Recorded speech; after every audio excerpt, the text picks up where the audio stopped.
Hi, it's Mark, the Family Woodworker. For this video, we'll walk through the build of a children's folding activity table and smaller sized chairs for kids ages 3 to 8. I've had this idea to make a children's activity and craft table, but still big enough for a couple of kids to use coloring books or build Lego projects or pretty much do whatever. I thought that I could make it out of a half sheet of plywood and get a 30-inch table with enough leftover material for strengthening the top. I also wanted to build in a square cubby hole for crayons or markers or Barbie shoes or Legos or whatever the kids might want to store there. And I also wanted to use some whiteboard Formica on the top because it's really easy to clean and older kids can use dry erase markers on it too. Finally, I'll create a couple of simple chairs to complete the set. We'll start by cutting the plywood down to 28.5 inches square, leaving room for a 3/4 inch piece of trim pine around the perimeter. And then we'll cut and build the cubby box too.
I'm going to epoxy in the box flush mounted to the tabletop to provide a flat surface for the Formica. You have design options here too.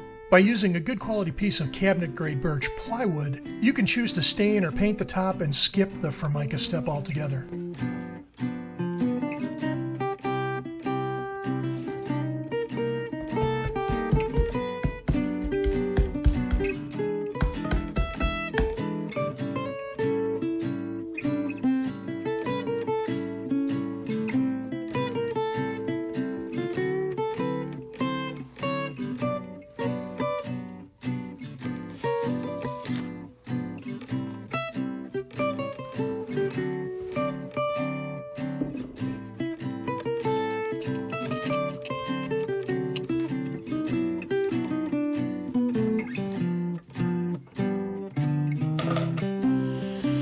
The leftover plywood is cut into 2.5-inch strips, glued to the underside of the table to thicken the outer perimeter and provide a better base for attaching the legs.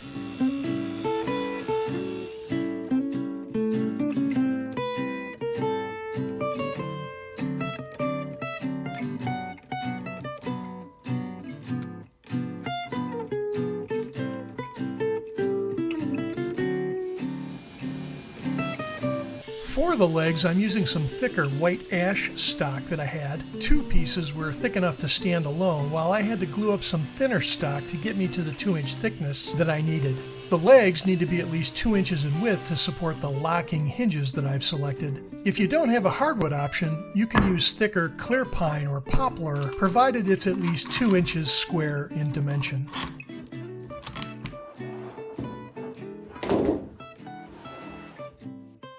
I really like this whiteboard Formica, but it only comes in 4x8 sheets.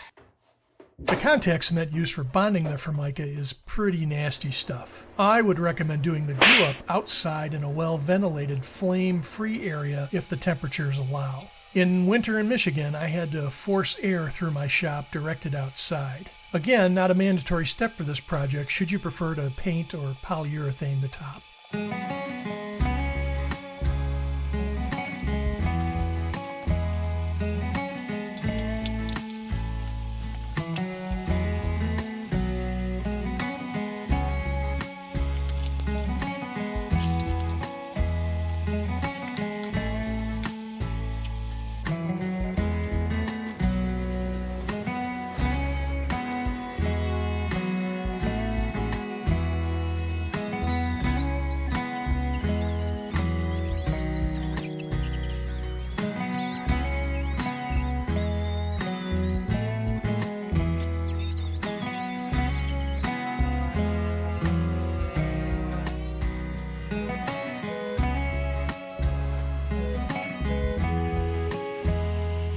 1x4 clear pine will trim and frame up the tabletop to enclose the Formica. It'll also help to hide the folding leg hinges under the table.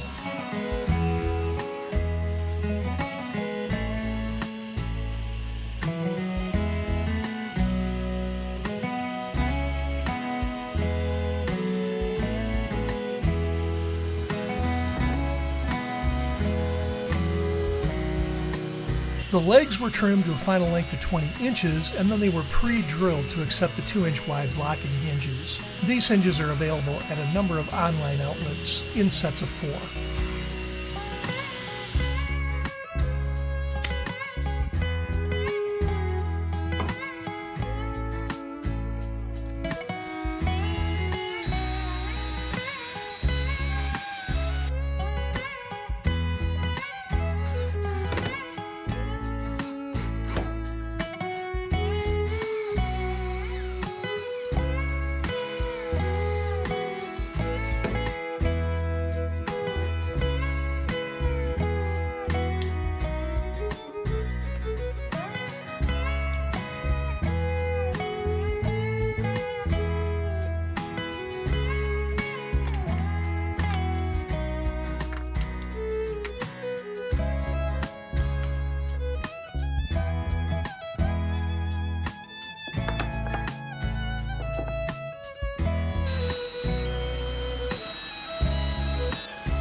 I had only glued and brad nailed those 1x4 trim pieces to the tabletop during that assembly, so I reinforced the mitered edges with some hardwood dowels.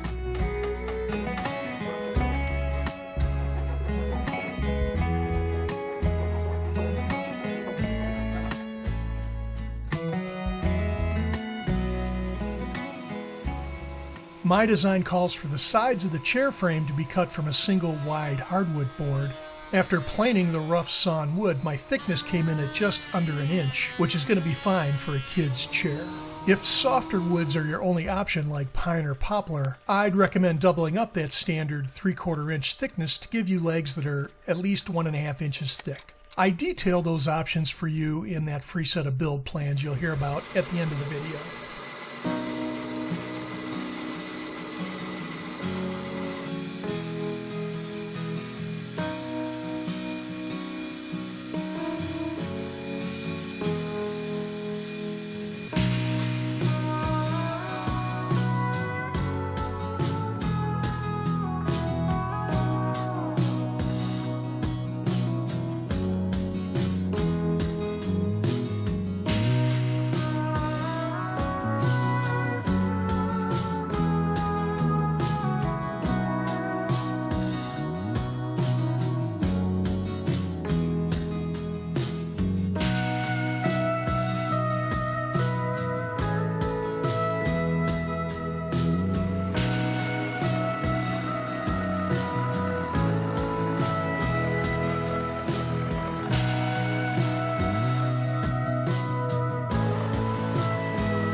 The seat and seat backs are made from top grade 1x6 clear white pine, where the seat pieces were cut into two 11-inch lengths. Those will be edge glued to produce an 11 by 11 inch square that we can later shape for the seat.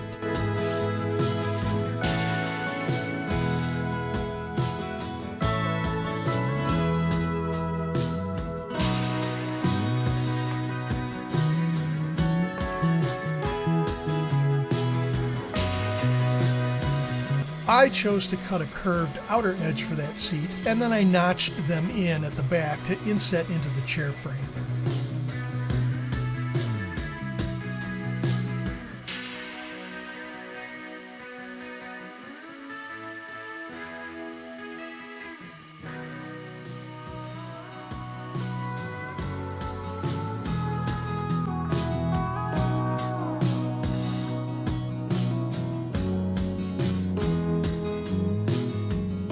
For the chair assembly, I'm adding 5/16 inch hardwood dowels to attach the seat back to the frame, while initially only gluing and butt jointing the cross supports on the leg frame. I expect to have to make some adjustments on the frame to bring everything into square, and then I'll add the dowels into those cross supports after the glue dries.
Sanding and finishing the table and chairs is my least favorite part of, well, just about any project. Maybe because the design and fabrication part of the project is really the fun stuff for me.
I also countersunk some holes into the underside of the chair frame to recess the cabinet screws I used to attach the seat.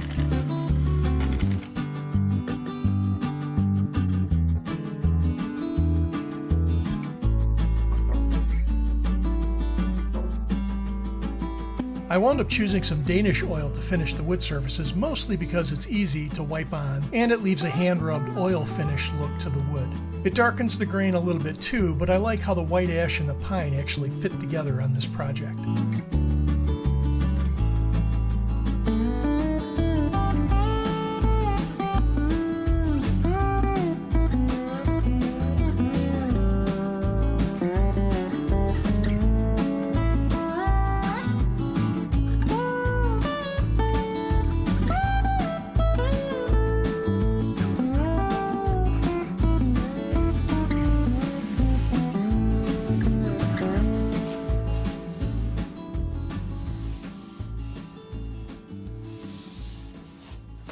This particular table and chairs is actually headed to a local charity organization who will help me find a good home for this table and chairs with young kids who will enjoy it. It'll be able to grow with the family too, as the shorter table legs can be replaced with longer ones to make it a homework or craft table as the kids get older. Free build plans can be found on my website, thefamilywoodworker.com, under the Free Stuff tab, or see the link in the video description. Hey everybody, thanks very much for watching. We don't ask for memberships or donations. Giving us a thumbs up, subscribing, and dropping us a comment really do help our channel grow. We'd love to hear from you.